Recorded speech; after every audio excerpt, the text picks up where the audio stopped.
پناہ میں خدا مہربان و شفیق۔ اے مزمل، چادر اوڑھ کر لیٹنے والے، رات کے وقت نماز میں کھڑے رہیے مگر کم، آدھی رات یا اس سے کچھ کم، یا اس میں اضافہ کر دیجئے، اور قرآن کو ٹھہر ٹھہر کر پڑھیے۔ ہم آپ پر ایک بھاری کلام نازل کرنے والے ہیں۔ یقیناً رات کو بیدار رہنا ریاضت نفس میں پرتاثیر اور قول کے لیے نہایت مناسب ہے۔ دن کے اوقات میں آپ کے لیے بہت سی مصروفیات ہیں۔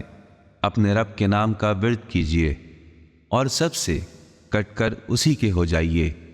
وہ مشرق اور مغرب کا پروردگار ہے اور اس کے سوا کوئی اور معبود نہیں، لہٰذا اسی کو اپنا نگہبان بنا لیجئے۔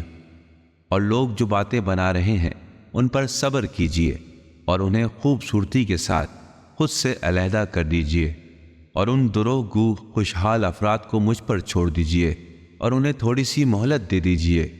یقیناً ہمارے پاس بھاری بیڑیاں اور آتش جہنم ہے، اور حلق میں پھنسنے والا کھانا اور دردناک عذاب ہے، جس دن زمین اور پہاڑ لرز اٹھیں گے اور پہاڑ ریت کے ڈھیر کی طرح بکھر جائیں گے۔ بے شک ہم ہی نے تمہاری طرف ایک رسول کو تمہارا گواہ بنا کر بھیجا ہے، جس طرح ہم نے فرعون کی جانب رسول بھیجا تھا۔ فرعون نے رسول کی نافرمانی کی تو ہم نے اسے سخت گرفت میں لے لیا۔ تم کیسے بچو گے اگر تم نے اس دن کا انکار کر دیا جو بچوں کو بوڑھا کر دے، جس کی سختی سے آسمان پھٹا جا رہا ہوگا اور اس کا وعدہ پورا ہو کر رہے گا۔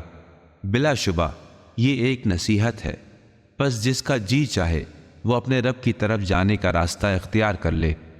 بے شک آپ کا رب جانتا ہے کہ آپ کبھی 2/3 رات کے قریب اور کبھی آدھی رات اور کبھی 1/3 رات کے لیے کھڑے ہوتے ہیں، اور آپ کے ساتھیوں کی ایک جماعت بھی یہ عمل انجام دیتی ہے، اور اللہ رات اور دن کا اچھی طرح اندازہ کر سکتا ہے۔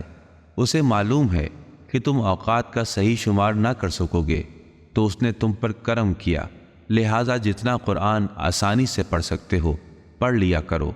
اسے معلوم ہے کہ تم میں سے کچھ لوگ مریض ہوں گے، اور کچھ تلاش معاش میں سفر اختیار کریں گے، اور کچھ اللہ کی راہ میں جنگ کریں گے، لہٰذا جتنا ہو سکے اتنا قرآن پڑھ لیا کرو، اور نماز قائم کرو، اور زکوٰۃ ادا کرو، اور اللہ کو قرض حسنہ دو۔ اور تم اپنے نفوس کے لیے جس خیر کو آگے بھیج رہے ہو اسے اللہ کے ہاں موجود پاؤ گے، وہی زیادہ بہتر ہے اور اس کا اجر بڑا عظیم ہے۔ اور اللہ سے مغفرت طلب کرو، بے شک اللہ بخشنے والا بڑا مشفق و مہربان ہے۔